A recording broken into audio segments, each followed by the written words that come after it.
बिस्मिल्लाहिर्रहमानिर्रहीम। अस्सलाम वालेकुम नाज़रीन, प्रोग्राम में आपको खुशामदीद कहते हैं। आज की जो टॉप स्टोरीज़ हैं और कुछ डेवलपिंग जो स्टोरीज़ हैं वो भी आपके सामने रखते हैं। सबसे पहले आपके सामने रखते हैं कि वज़ीर-ए-आज़म इमरान ख़ान कल गिलगित बल्तिस्तान का बहुत ही अहम दौरा करेंगे, जिसमें 250 अरब रुपए के जो प्रोजेक्ट्स हैं उनके ऐलानात होंगे।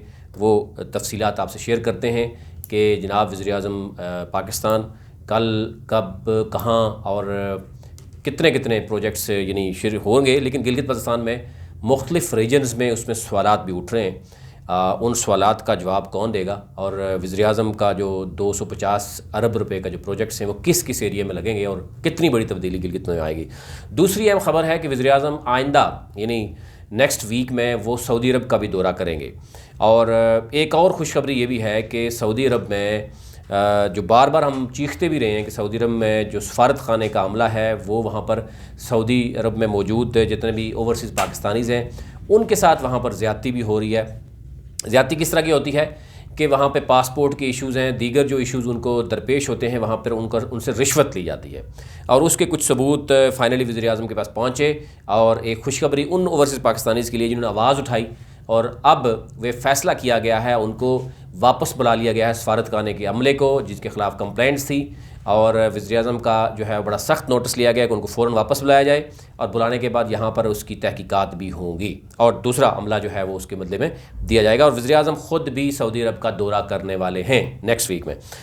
इसके साथ साथ एक और आपसे शेयर करते चलना जनाब, स्पेशल टेक्नोलॉजी जोन अथॉरिटी एक वज़ीर-ए-आज़म ने बनाई है और बहुत बड़ा पैसा उसमें लगाया और ये कहा जा रहा है कि पाकिस्तान का मुस्तकबिल जो है वो उससे जुड़ा हुआ है। क्योंकि पाकिस्तान में जैसे कि आप जानते हैं एक यानी हम बार बार बात करते हैं कि पाकिस्तान में जो यूथ है वो 60% यूथ है, 60 to 70% यूथ है पाकिस्तान में और एक बहुत बड़ी मैन पावर है, पाकिस्तान का मुस्तकबिल है।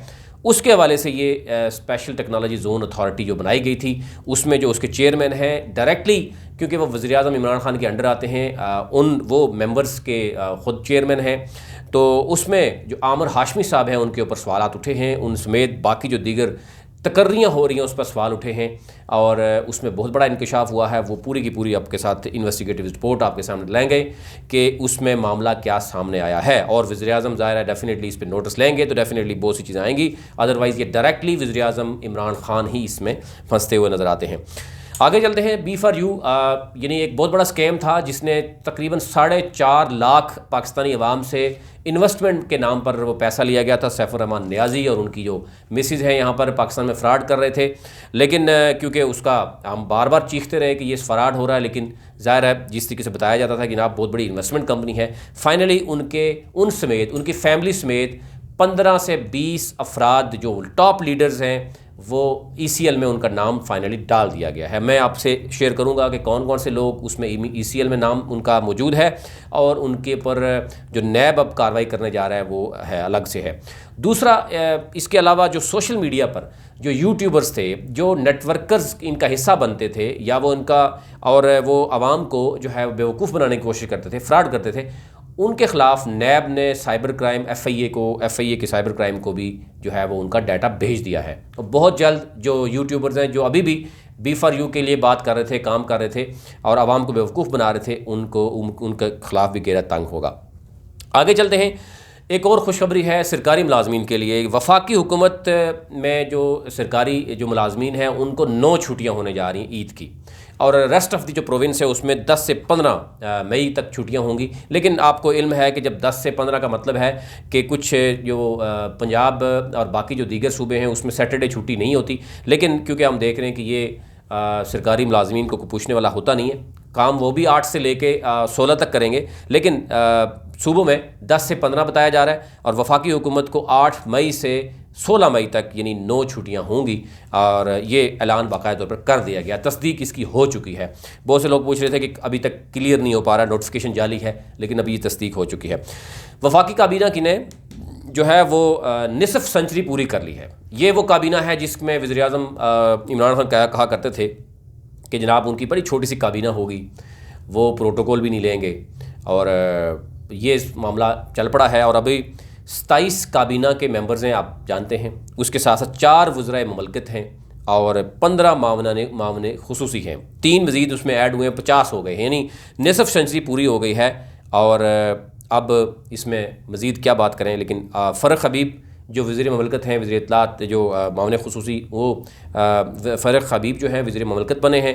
उस्मान डार अगेन यूथ अफेयर्स के दोबारा उनकी वापसी हुई है, और डॉक्टर वकार मसूद जो हैं वो मामले खुसूसी बराए ख़जाना और रेवेन्यू, ये 3 मज़ीद लोगों ने हलफ उठाया है। और ये यूँ निसफ़ सेंचुरी जो है वो तहरीक इंसाफ की जो इमरान ख़ान है उनकी काबीना की वो पूरी होती है। ये आज की जो टॉप स्टोरीज़ थी वो मैं आपके सामने। अब बात कर लेते हैं कि जनाब जो गिलगित बल्तिस्तान है, गिलगित बल्तिस्तान में कल वज़ीर-ए-आज़म इमरान ख़ान कल अहम दौरा करेंगे, और 250 अरब का वहाँ पर जो है वो प्रोजेक्ट्स, सबसे अहम जो गिलगित बल्तिस्तान के इश्यूज़ हैं वो आप जानते हैं। सबसे बड़ा इशू वहाँ पर इंटरनेट का है। वहाँ पर SCO सर्विस दे रही है, लेकिन वो सर्विस सिर्फ 2G 3G तक जो है वो लिमिटेड है। एक तो वो सबसे बड़ा मसला है गिलगित की आवाम का, और कोविड के बाद हमने देखा कि वहाँ के जो स्टूडेंट्स थे, असातिज़ा थे, या जो यूनिवर्सिटी जो स्टूडेंट थे जिन्होंने ऑनलाइन क्लासेस थी, उनको बहुत बड़ा नुकसान हुआ, उस पर एहतजाज भी नज़र आए। अब ये कहा जा रहा है कि उनका ये मसला हल होने जा रहा है। दूसरा वहाँ पर मसला है साफ़ पीने के पानी का, सीवरेज का मसला है, लोड शेडिंग एक बहुत बड़ा इशू है वहाँ पर। 22 घंटे जो है वो लोड शेडिंग रहती है, और सर्दियों में वो मज़ीद बढ़ जाती है, और सर्दी भी वहाँ बढ़ती है, जिसकी वजह से वहाँ पर मज़ीद मसाइल जो है वो बढ़ते हैं। फिर जो लिंक वहाँ रोड्स हैं उनके हवाले से भी, और फिर सी पैक के बहुत बड़े प्रोजेक्ट्स हैं जो बाकायदा तौर पर वज़ीर-ए-आज़म इमरान खान कल ऐलान करेंगे।